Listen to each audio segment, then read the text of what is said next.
ஒரு கவர்மெண்ட் ஒரு காலத்தில் ஹியூமன்ஸ் மைண்டே கண்ட்ரோல் பண்ணியிருக்குன்னு சொன்னால் நம்புவீங்களா? உலகத்தில் இருக்க மொத்த எல்எஸ்டியையும் வாங்கி அதை மக்கள் மேலே எக்ஸ்பெரிமெண்ட் பண்ணாங்கன்னு சொன்னால் நம்புவீங்களா? This is not in theory, not in science fiction, but in real life.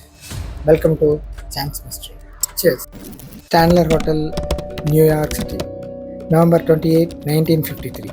விடிய காலையில் 2 மணி. ஒரு ஆள் ஜன்னல் முன்னாடி நின்றுட்டு இருந்தான். அவன் பேர் தான் ஃப்ராங்க்லின் ஆல்சன். 43 வயசு, பயோகெமிசிஸ்ட், 3 குழந்தைங்களுக்கு அப்பா. அது மட்டும் இல்லை, அவர் ஒரு கவர்மெண்ட் ப்ராஜெக்டில், ரொம்ப சீக்ரெட்டான ப்ராஜெக்டில் ஒர்க் பண்ணுறாரு. அவன் கையெல்லாம் நடுங்கிட்டு இருந்துச்சு. 20 நிமிஷமாக ஜன்னல் முன்னாடி இன்னும் எதையோ பார்த்துட்டு இருந்தான். திடீர்னு கொஞ்ச நேரம் கழித்து மேலே மாடியிலேருந்து கீழே குதிச்சு அது போயிட்டு. அவரோட ஃபேமிலியும் 30 வருஷமாக அவங்க சொன்னதை நம்பிட்டு இருந்தாங்க. ஆனால் 1994 அப்போ ஃப்ராங்க்லின் ஆல்சனோட பையன் எரிக் ஆல்சன் அவரோட கேஸை ரீஓப்பன் பண்ணார். Fort Detrick, where my father worked, is just beyond the trees. If there weren't leaves on the trees, you could see Fort Detrick down below. அவங்களுக்கு தெரியல அப்போ அதுக்கு பின்னாடி என்ன இருக்குன்னு. CAA, government, mind control, truth serum, abuse, torture, இவ்வளோ விஷயம் அதுக்கு பின்னாடி இருக்கு. And it was called MK Ultra. அந்த ப்ரோக்ராம் தான் ஃப்ராங்க்லின் ஆல்சனை கொண்டுச்சு. ஆனால் கிட்டத்தட்ட 20 வருஷம் அந்த ப்ரோக்ராம் ரன் ஆகிட்டு இருந்துச்சு. 149 sub project research, universities, prisons, US, Canada, கிட்டத்தட்ட 2 கண்ட்ரிலையும் முழுசாக நடந்துச்சு, யாருக்குமே தெரியாமல். The birth of dark idea. 1950s American soldiers World War II முடிஞ்சு திருப்பி நாடு திரும்பினாங்க.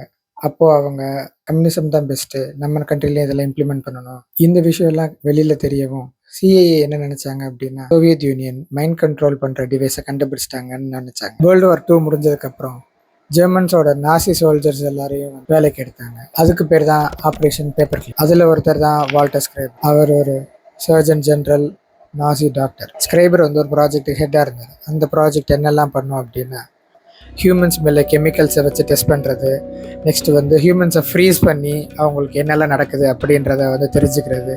அது மட்டும் இல்லாமல் போன்ஸை வெட்டி எடுக்கிறது உயிரோடு இருக்கும்போது. இந்த மாதிரியான எக்ஸ்பெரிமெண்ட்டுக்கெலாம் அவர் தான் பெர்மிஷன் கொடுக்குறாரு. Sidney Gottlieb, American chemist. அவர் தான் MK ப்ராஜெக்டோட ஹெட். அவர் என்ன வேணால் பண்ணலாம், யாரை வேணால் கொள்ளலாம். அவர் யாருக்கு பதில் சொல்லணும்னு எந்த வித அவசியமே இல்லை. அவரோட ஹெட் ரிச்சர்ட் ஹைம்ஸாக இருக்கட்டும், இல்லைன்னா சிஏயோட டைரக்டர் ஆலன் டெல்லாக இருக்கட்டும், இவங்க கிட்ட தான் அவர் எந்த ரிப்போர்ட்டும் கொடுக்கணும்னு அவசியமே கிடையாது. இவரை பற்றி பிரிசன் இன் சீஃப் அப்படின்ற புக்கில் ஆத்தர் கெய்சர் சொல்லியிருக்கிறார். This is one of the most remarkable aspects of the Gottlieb story. He operated almost completely without supervision. He had sort of a check-off from his titular boss and from his real boss, Richard Helms, and from the CIA director, Alan Dulles, but none of them really wanted to know what he was doing. This guy had a license to kill. He was allowed to requisition human subjects across the United States and around the world and subject them to any kind of abuse that he wanted, even up to the level of it being fatal. Yet nobody looked over his shoulder. He never had to file serious reports to anybody. I think the mentality must have been, this project is so important. Psychic driving. Dr. Evan Cameron, Scottish American psychiatrist. அவர் American psychiatric அசோசியேஷன்லேயும் Canadian psychiatric அசோசியேஷன்லேயும் former பிரசிடெண்ட்டாக இருந்திருக்காரு. அது மட்டும் இல்லை, அவர் Allan memorial hospital in Montana அப்படின்றதுலையுமே ஒரு பிரசிடெண்ட்டாக இருந்திருக்காரு. வெளியில் பார்க்க ரொம்பவே ஒரு மதிக்கத்தக்க ஆள். ஆனால் ஈவான் கேமரான் ரொம்பவே அப்சஸ்டாக இருந்தான்.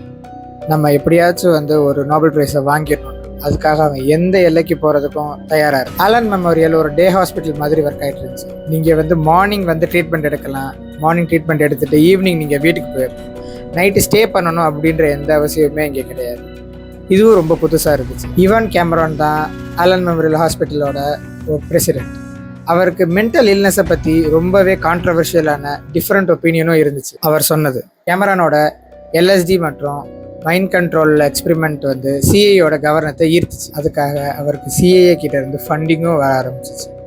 ஃபண்டிங் வந்த டயத்துலலாம் அவர் ரொம்ப மோசமான எக்ஸ்பெரிமெண்ட் எல்லாம் கண்டக்ட் பண்ண ஸ்டார்ட் பண்ண ஆரம்பிச்சிட்டார். ஹியூமன் மைண்ட்ஸை கண்ட்ரோல் பண்ணுறதுக்கான எக்ஸ்பெரிமெண்ட்டை கண்டக்ட் பண்ணுறதுக்காக டாக்குமெண்ட்ல மென்ஷன் பண்ணியிருக்காங்க.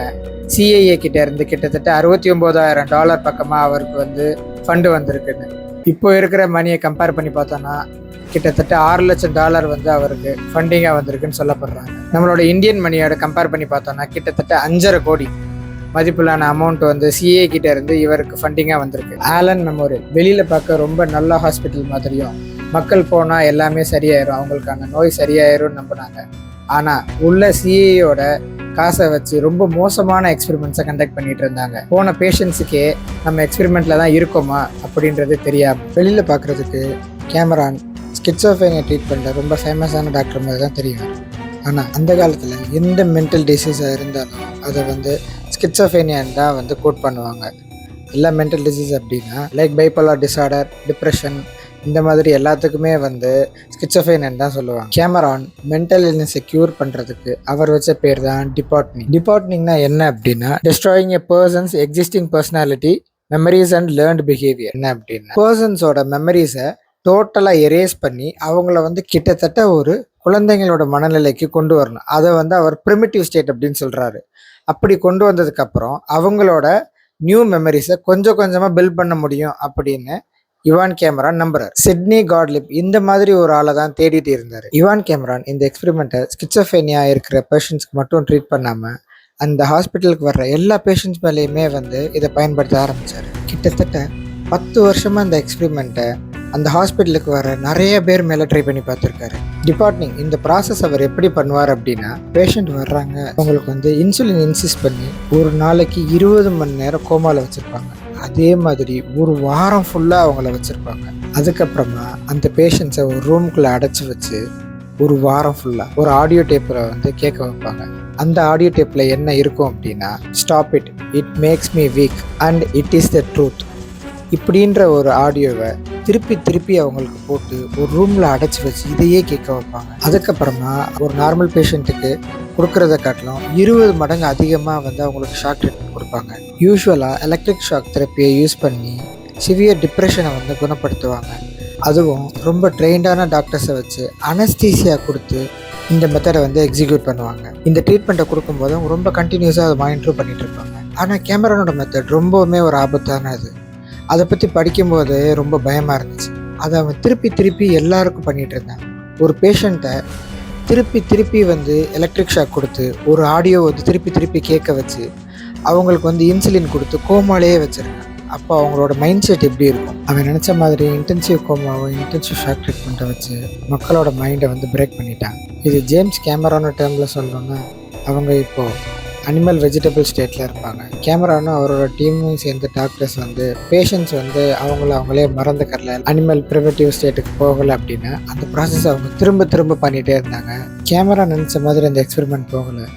அந்த பேஷண்ட்ஸ் வந்து அவங்களோட ஊர், அவங்களோட பேர், ஏன் ஈவன் டாய்லெட் எப்படி போகிறதுன்றதை கூட மறந்துட்டாங்க. ஒரு கேஸில் 27 நாள் டார்ச்சர் பண்ணியும் ஸ்டில் அவரோட பிரெயின் ஃபங்க்ஷன் நல்லாவே ஒர்க் ஆகிட்டு இருந்துச்சு. அவர் 27 நாள் அந்த கொடுமையை அனுபவிச்சதுக்கு அப்புறமா அவர் கேட்ட ஒரு வார்த்தை, நான் என் ஒய்ஃபை பார்க்கணும். Files, Dr. Cameron notes that after 30 days, they were very disappointed that my father still had memory of his former life. அதுக்கு அவங்க என்ன பண்ணியிருப்பாங்கன்னு நினைக்கிறீங்க? மறுபடியும் 30 டேஸ்க்கான கோமா, 30 டேஸ்க்கான ஷாக் ட்ரீட்மெண்ட், மறுபடியும் அதே ப்ராசஸ், மறுபடியும் அதே டேப்பு.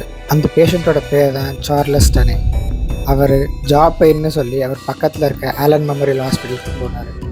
அங்கே போனால் அவருக்கே தெரியாமல் அவரை வந்து மைண்ட் கண்ட்ரோல் பண்ணுற எக்ஸ்பெரிமெண்ட்டில் இன்க்ளூட் பண்ணி அவருக்கு வந்து இவ்வளோ டார்ச்சரையும் கொடுத்துருக்காங்க. சார்லஸ் டனேயோட பொண்ணு ஜூலியஸ் டனே சொன்னது, அந்த ட்ரீட்மெண்ட் முடிஞ்சு அவர் வீட்டுக்கு வந்ததுக்கப்புறம் அவங்க அப்பா மாதிரியே இல்லை, ரொம்ப பாசமாக சந்தோஷமாக இருந்த அவங்க அப்பா அந்த ட்ரீட்மெண்ட் முடிஞ்சதுக்கப்புறம் இவங்களை ரொம்ப அடிக்கவும் ரொம்ப துன்புறுத்தவும் ஆரம்பித்தார். It was always about us. Built skating rinks, took us to Belmont Park as a surprise, wonderful things. And when my father came home, it was just complete detachment.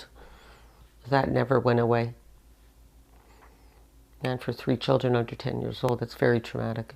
இது சார்லஸ் டெனேவோட ஸ்டோரி. இந்த மாதிரி இன்னும் நிறைய stories இருக்கு. இவ்வளோ நடந்தோ Evan கேமரான் ஒரு 16 வயசு பொண்ணு அவரோட எக்ஸ்பெரிமெண்ட்டுக்கு யூஸ் பண்ணியிருக்காரு. அவங்களுக்கு அவங்களோட ஃபேமிலியோட பிரச்சனை. இது வெளிநாட்டில் வந்து யூஸ்வல் நடக்கிறதா. குழந்தைங்களுக்கும் அவங்களோட பேரண்ட்ஸ்க்கு வந்து செட் ஆகாமல் இருக்கிறது. அதுக்காக வந்து அவங்க ஃபேமிலி வந்து ஆலன் மெமோரியல் ஹாஸ்பிட்டலில் வந்து ட்ரீட்மெண்ட்காக கொண்டு வந்து சேர்க்குறாங்க. ஆனால் அவங்களுக்கு அப்போ தெரியலை. இல்லைன்னா சொன்னது அவங்கள மாதிரி இருக்க சின்ன பசங்களுக்கு வந்து எல்எஸ்டி கொடுத்து அவங்களோட பேரண்ட்ஸ்க்கே தெரியாமல் அதை வந்து டெஸ்ட் பண்ணியிருக்காங்க. என்ன சொன்னாங்க அப்படின்னா, I was drugged up so bad I couldn't remember half of what they did to me.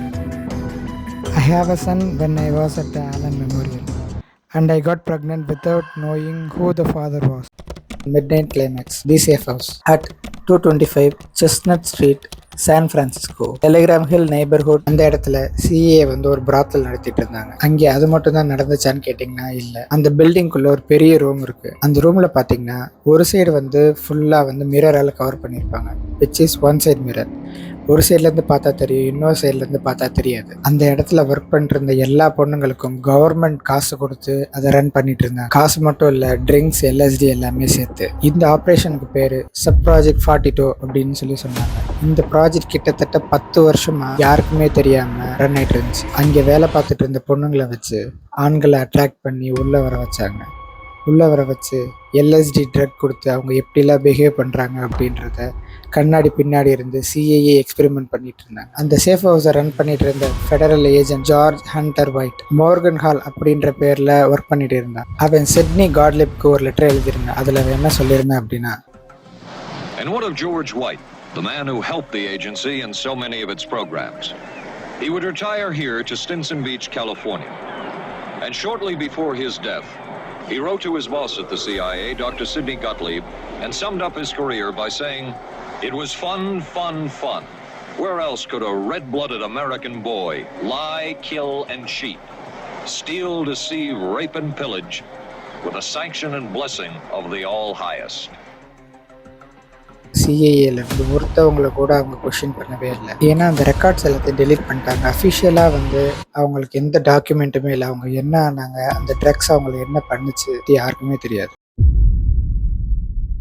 The man who know too much, Franklin Olson. Franklin Olson சொல்லப்போனால் அவர் விக்டம் இல்லை, அவரும் அவங்கள ஒருத்தர் தான். Franklin Olson, acting chief of the special operation division at Fort Detrick, Maryland. US ஆர்மியோட top security weapon ப்ரோக்ராம்ல work பண்ணாரு. உலகத்திலே மொத்தம் 24 பேருக்கு தான் MK Ultra பத்தி முழுசா தெரியும். அதுல இவரும் ஒரு ஆளு. பிராங்க்லின் பயாலஜிக்கல் வெப்பனை டெவலப் பண்றதுக்கு ரொம்ப வருஷம் அதுல ஸ்பெண்ட் பண்ணியிருக்காரு. அங்கே நடந்த ஏதோ ஒரு விஷயத்துல ரொம்ப பாதிக்கப்பட்டிருக்கிறாரு. வீட்டுக்கு வந்து அவங்க மனைவி கிட்ட நான் ரொம்ப பெரிய தப்பு பண்ணிட்டேன், என்னைய மன்னிக்கவே முடியாது அப்படின்னு சொல்லியிருக்காரு. அதுக்கப்புறமா தான் அவர் அந்த ஹோட்டலுக்கு போயிருக்கிறாரு. அவருக்கே தெரியாம அவருக்கு வந்து LSD கொடுத்துருக்காங்க CIA. அந்த LSDயோட இன்ஃபுளுன்ஸ்ல மேல இருந்து குதிச்சு இறந்து போயிட்டாரு. 1975ல ராக்கஃபெல்லர் கமிஷன் ரிப்போர்ட்ல வந்து ஒரு அன்ஆர்ம்டு சயின்டிஸ்ட் LSD கொடுத்து 1953 அப்போ அவருக்கே தெரியாம இறந்து போயிட்டாரு அப்படின்னு ஒரு ரிப்போர்ட் வந்து வெளியே வந்துச்சு. அதை பிராங்க்லின் ஓல்சனோட ஃபேமிலி வந்து US ஆர்மி கிட்ட 10 days ட்ரை பண்ணி அதை வந்து கன்ஃபார்ம் பண்ணியிருக்காங்க. இறந்து போனது பிராங்க்லின் ஓல்சன் தான். இந்த விஷயத்துக்காக தான் பிரசிடென்ட் ஜார்ஜ் ஃபோர்ட் பர்சனலா கூப்பிட்டு அவங்க கிட்ட மன்னிப்பு கேட்டிருக்கிறார்.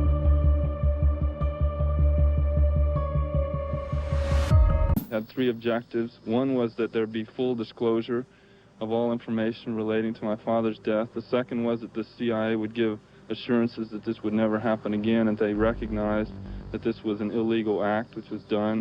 And the third was that there be a financial settlement with the family. I think we all felt after today, meeting with the president, that there was a kind of a healing effect in his expression on behalf of the American people of apology and sympathy. I think we all responded to that very much. The tragedy that happened to the family was very deep and very real, and it was committed by the government, and it should not have happened. But I think it is remarkable, and it should be noticed, that American family could call a press conference and receive communication through the press and to the President of the United States. I think that is a tremendous tribute to our country. CIA வந்து $750,000 கொடுத்துருக்காங்க இந்த கேஸை வந்து rape பண்ணுறதுக்கு. Franklin ஓல்சனோட பையன் Eric Olsen அதோட மட்டும் நிற்காம அவங்க அப்பாவோட பாடியை ரீஎக்ஸாமினேஷன் பண்ணணும் அப்படின்னு சொல்லி அந்த கேஸை ரீஓப்பன் பண்ணாரு. ஃபோரன்சிக் டீம் கிட்ட அட்டாப்சி கேட்டிருக்கிறாங்க. ஆனால் ஒரிஜினல் அட்டாப்சியை வந்து யாரோ எடுத்து எரேஸ் பண்ணிருக்கு. அவங்க கிட்ட ஒரிஜினல் அட்டாப்சியே இல்லை. மறுபடியும் அட்டாப்சி எடுத்து பார்க்கும்போது அவரோட கல்லில் வந்து ரொம்ப பெரிய அடிபட்டிருக்கு. அது மட்டும் இல்லாமல் செஸ்ட்டில் வந்து ரொம்ப பெரிய காயம், கீழே விழுந்து இறக்குறதுக்கு முன்னாடியே. இந்த இன்ஜுரிஸ்லாம் வச்சு பார்க்கும்போது அவர் யாரோ அடித்து அவரை வந்து ரொம்ப துன்புறுத்தி அதுக்கப்புறமா மேலேருந்து கீழே தூக்கி போட்டிருக்காங்க. Accidental gods and unintentional consequences. Sidney Gottlieb அவரோட தலைமையில் அப்போ உலகத்தில் இருந்த மொத்த LSDயுமே கலெக்ட் பண்ணாங்க. சிஇஏ அதை வச்சு மைண்ட் கண்ட்ரோல் பண்ண முடியும்னு நினச்சாங்க. அவங்களுக்கே தெரியாமல் காட்ஃபாதர் ஆஃப் 1960 சைக்கடெலிக் மூவ்மெண்ட் ஆரம்பிக்கிறதுக்கு அவங்கள ஒரு காரணமாக இருந்தாங்க. The cover up the file should not be exist. 1972 அப்போது எம்கே அல்ட்ராவோட எக்ஸ்பெரிமெண்ட் எல்லாமே ஒரு முடிவுக்கு வருது. சிட்னி காட்லிப் அவர் 20 வருஷமா பண்ண எக்ஸ்பெரிமெண்ட்ல ஒரு யூஸும் இல்லை, அந்த எம்கே அல்ட்ராவை க்ளோஸ் பண்ணணும்னு நினைச்சாங்க. 1973 அப்போ சிஐஏ ஹெட் ரிச்சர்ட் ஹைம்ஸ் ஒரு முடிவு எடுக்கிறாரு. உலகத்துக்கு எது தெரியணும், உலகத்துக்கு எது தெரியக்கூடாது. Destruction order 1973. எம்கே அல்ட்ராவோட எல்லா ஃபைல்ஸுமே வந்து எரிச்சிட்டாங்க. ஆனா அவங்களோட சிஐ ஹெட் குவார்ட்டர்ஸ்ல இருந்து எடுத்துட்டு போகும்போது ஒரு சில ஃபைல்ஸை மட்டும் அவங்க ஸ்டோரேஜ் ரூம்ல வச்சிருந்தாங்க. சிஐஏல வந்து ஒரு ரொட்டீன் செக்அப் இருக்கும், இந்த மாதிரி ஃபைல்ஸ் எல்லாத்தையும் ரீவிசிட் பண்றது. ரிச்சியா வந்து கண்டுபிடிச்ச கிட்டத்தட்ட 20,000 பேஜஸ் இருந்துச்சு. மக்கள் மத்தியில் ஒரு பெரிய அதிர்வலையை ஏற்படுத்திருச்சு. மக்களுக்கு எம்கே அல்ட்ரானா என்ன அப்படின்றது எல்லாருக்கும் தெரிஞ்சுச்சு. சிட்னி காட்லிப்ப கோர்ட்டுக்கு கூப்பிட்டாங்க. ஆனா அவரோட உண்மையான பேர்ல வராம வேற ஒரு பேர்ல வந்து டெஸ்டிமோனி கொடுத்தாரு வித் ஃபுல் கவர்மெண்ட் சப்போர்ட்டோட. அந்த டெஸ்டிமோனிலையும் அவர் ஒரு போட்டோ கூட எடுக்கக்கூடாதுன்னு சொல்லி அந்த பிரஸ் பேப்பர்ஸ்க்கு எல்லாருக்கும் ஆர்டர் போட்டாங்க. அந்த டெஸ்டிமோனிலையும் எம்கே அல்ட்ரா பத்தி எனக்கு ரொம்ப கொஞ்சமாக தான் ஞாபகம் இருக்கு, மீதி எல்லாம் மறந்து போச்சு அப்படின்னு ரொம்ப கூலா பதில் சொன்னாரு. அதுக்கப்புறம் சிட்னி காட்லிப் ரொம்ப சைலண்டா ரிட்டையர்ட் ஆயிட்டாரு. அவரோட கடைசி காலத்துல இந்தியா வந்தாரு. லேப்ரசி ஹாஸ்பிட்டல்ல வாலண்டியர் பண்ணாருன்னு சொல்றாங்க. அவரோட 80 வயசுல இறந்துட்டாரு. எந்தவித அக்கௌண்டபிலிட்டியும் இல்லாம, எந்த பதிலும் சொல்லாம பிராங்க் ஆல்சனை கொல்ல சொல்லி ஒரு மிகப்பெரிய ஆபரேஷனை ஹெட் பண்ணி பல பேரோட வாழ்க்கையை அழிச்சவர் ரொம்ப நிம்மதியா இறந்து போறாரு. Conclusion: what was never found. ஒரு 30 universities, at least 44 colleges, hospitals, prisons, mental institutions, USA and Canada முழுக்க இந்த எக்ஸ்பெரிமெண்ட்டை பண்ணியிருக்காங்க. அதில் ரொம்ப கொஞ்சம் பேருக்கு மட்டும்தான் அவங்க எக்ஸ்பெரிமெண்ட்ல இருந்தாங்கன்னே தெரியும். ஆனால் டிசம்பர் 2024 நேஷனல் செக்யூரிட்டி ஆர்கைவ், ப்ரோகோஸ்ட் ரெண்டும் சேர்ந்து 1200 புது கிளாசிஃபைட் டாக்குமெண்ட்ஸை இப்போ ரிலீஸ் பண்ணியிருக்காங்க. பிராங்க்லின் ஆல்சனோட பையன் எரிக் ஆல்சன் அவரோட ஃபுல் லைஃபை இதுக்காக டெடிகேட் பண்ணாரு. ஆனால் இந்நாள் வரையும் ஒருத்தவங்கள கூட அவங்க தண்டிக்க முடியல. ப்ராஸ்டியூட் விடுதியாக இருந்த 225 செஸ்னட் ஸ்ட்ரீட் சான் பிரான்சிஸ்கோல இப்போ அது வந்து ஒரு பிரைவேட் ரெசிடென்ஸாக மாறிடுச்சு. ஹோட்டல் பென்சில்வேனியா இன் நியூயார்க், பிராங்க்லின் விழுந்து இறந்து போனார்ல, அந்த ஹோட்டலை வந்து டெமாலிஷ் பண்ணிட்டாங்க 2021. நமக்கு கிடைச்ச அந்த 20,000 ரெக்கார்ட்லேயே வந்து இவ்வளோ பண்ணியிருக்காங்க அப்படின்னா கிட்டத்தட்ட மொத்தமாக அவங்க 44 சப் ப்ராஜெக்ட்ஸ் பண்ணியிருக்காங்க. அதில் எவ்வளோ இருந்திருக்கும், எவ்வளோ பண்ணியிருப்பாங்க. எம்கே அல்ட்ரா அஃபிஷியலி க்ளோஸ் இன் 1973. அப்புறம் வீடியோ முடிஞ்சிச்சு. இதுதான் என் ஃபர்ஸ்ட் வீடியோ. அப்படியே கொஞ்சம் ஏதாச்சும் இம்ப்ரூவ் பண்ணணும் அப்படின்னா கமெண்ட்ஸில் சொல்லுங்கள். அண்ட் என் கூட எதுவும் சேட் பண்ணணும், பேசணும் அப்படின்னா டிஸ்கிரிப்ஷனில் வந்து லிங்க் கொடுத்துருக்கேன். அது டிஸ்கிரிப்ஷனில் வந்து இன்ஸ்டாகிராம் லிங்க் கொடுத்துருக்கேன். அதை வந்து கிளிக் பண்ணி வாங்க பேசலாம், வாங்க பழகலாம். அடுத்த டாபிக் வந்து ரொம்ப முக்கியமான டாபிக். ஒரு மெண்டலான் வந்து இப்போ கிட்டத்தட்ட 1000 பேரை வந்து கொண்டிருக்கேன். எதுக்கு நான் போர் அடிக்கிறேன், அது என்னென்னு அடுத்த வீடியோவில் பார்ப்போம். சரி, ஓகே, அடுத்த வீடியோவில் பார்ப்போம்.